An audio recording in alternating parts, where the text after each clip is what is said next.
Next chapter है हमारा kingdom of fools. Kingdom of fools का मतलब, किंगडम बोलते किसी के राज्य को, साम्राज्य को। फूल मतलब बेवकूफ, बेवकूफों का साम्राज्य, जहां का राजा बेवकूफ था। अब इसमें क्या होता है, सिंपल सा याद रख लो, टके सिर भाजी टके सिर खाजा, कल तेरी शादी तेरा बच गया बाजा।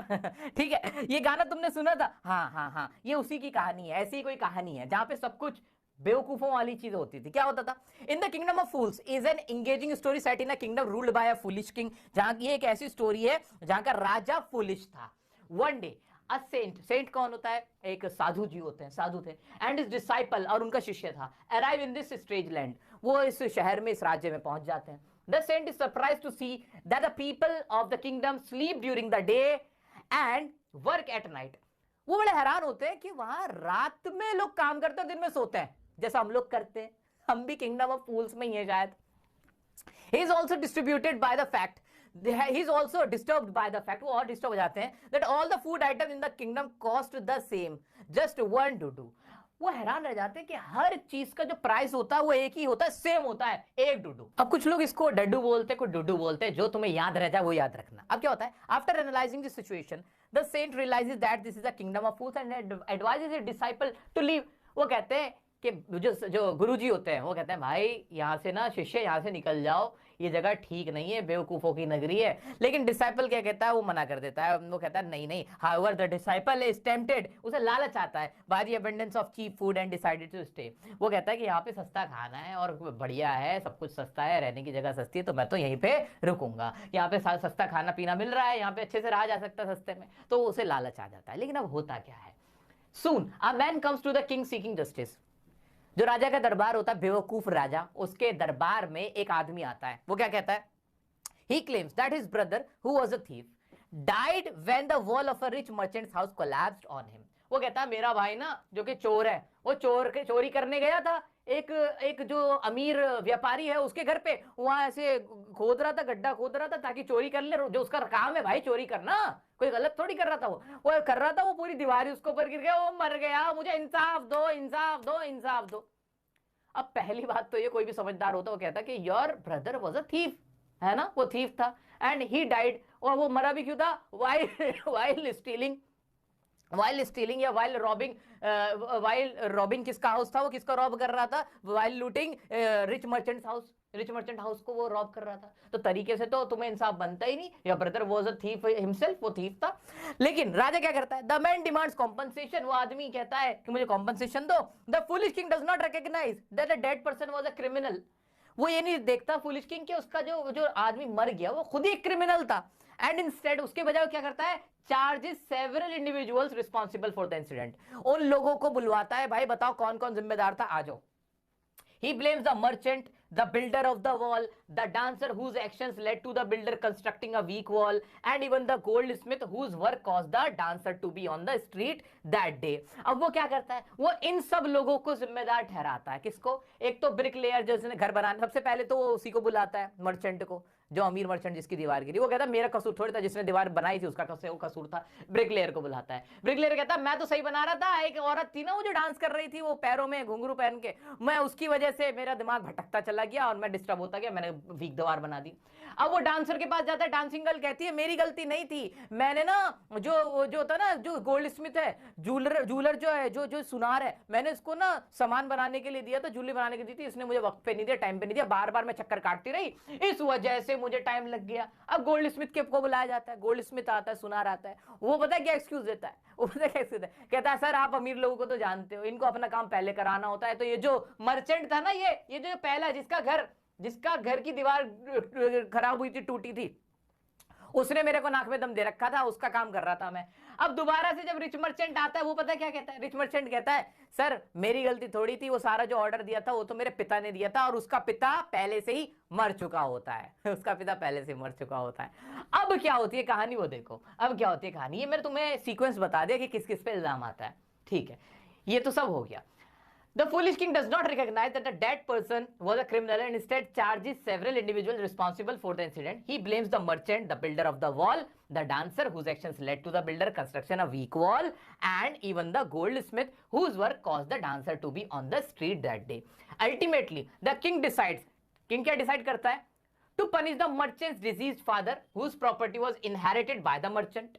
अब वो कहता है कि भाई गलती तो असली तुम्हारे पिता की थी, अब वो मर गए हैं तो सब कुछ तुम्हें ही मिला है, तो उनके बदले की मौत भी तुम्हें ही मिलेगी, सजा भी तुम्हें मिलेगी. Since the father is dead, the king plans to punish the merchant instead. वो कहता है भाई व्यापारी को तुम्हें ही हम फांसी पे चढ़ाएंगे. When the minister feels that the merchant is too thin to be executed by the stake, the king orders his man to find a fatter person to take the merchant's place. अब उसके लिए फंदा तैयार किया जाता है, लेकिन देखा जाता है कि वो जो व्यापारी था उसको, वो तो पतला दुबला था, उसके वो गले में आएगा ही नहीं, वो जो बनाया गया था वो पतला था उस हिसाब से. तो राजा ऑर्डर देता है कि किसी मोटे आदमी को ढूंढा जाए, और मोटा आदमी आए जिसके गले में अच्छे से वो फंदा बन जाए. The man find the disciple who has become quite fat. अब वो जो शिष्य था ना, वो वहां खा खा के तगड़ा हो गया था. अब वो जो राजा की जो जितने भी सैनिक वैनिक थे वो ढूंढ रहे थे ऐसा आदमी, उन्हें दिखता है ये मोटा तगड़ा हो रहा है, वो उसको उठा के फांसी पे चढ़ाने के लिए ले जाते हैं. The disciple prays for help from his guru who realizes that his disciple is in danger and rushes to save him. अब डिसाइपल पछता रहा होता है कि काश वो अपने गुरु की बात मान लेता, वो रिग्रेट कर रहा होता है, he was regretting for that.